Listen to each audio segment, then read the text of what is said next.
묻다 무작정 따라듣기 5번째 시간입니다. 저는 여의도 순복음 군산교회에 섬기고 있는 임훈 목사입니다. 오늘 신약성경에 혈루증을 앓았던 여인에 대한 이야기를 해보고자 합니다. 성경 마태복음 9장과 마가복음 5장 그리고 누가복음 8장에는 동일한 인물의 이야기가 나옵니다.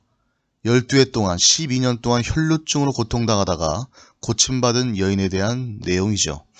예수님은 회당장 야이로의 부탁으로 그의 딸을 고치러 회당장의 집으로 가는 길에 이 여인을 만나게 됩니다. 성경에 이름이 언급되어 있지 않은 이 여인은 12년 동안 12회를 병으로 고통당하는 것도 모자라서 주변으로부터 외면받는 외로운 삶을 살고 있었습니다. 수많은 의사들에게 자신의 병을 보였으나 가진 돈을 다 탕진하고도 병 고침받지 못했고 오히려 병은 더 악화됐다고 성경은 설명합니다.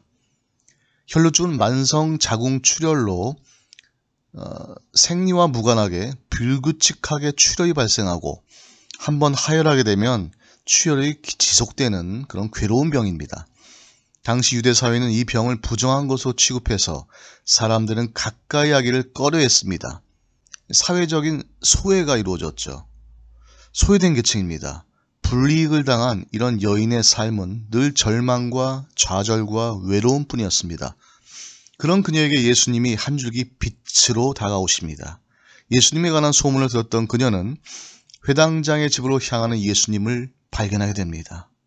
예수님의 옷을 만지기만 해도 나는 나을 거야.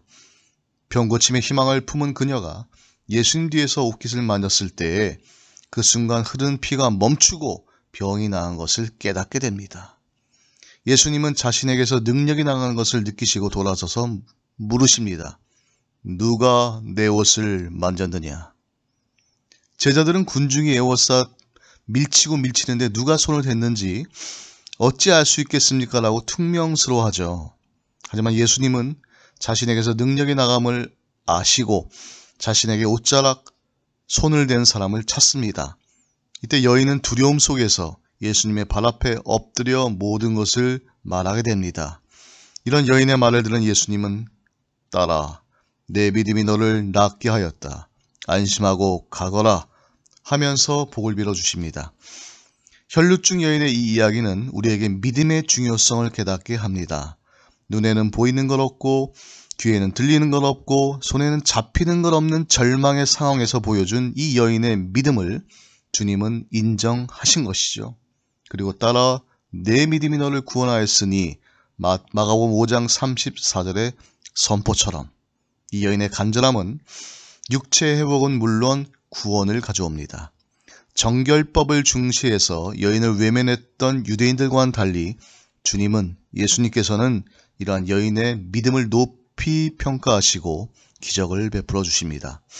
유대사회의 상식을 뒤집는 일이었고 그러나 소망의 빛이 되어주신 그 예수님은 고통 가운데 있었던 여인에게는 숨구멍이 되어주시고 손을 잡아주셨던 것이죠. 혈루증 여인처럼 누구에게나 고난은 다가옵니다. 우리도 마찬가지입니다. 그러나 고난의 현실 앞에 주저앉거나 죽게 나와 믿음으로 간구하거나 선택은 둘 중 하나입니다.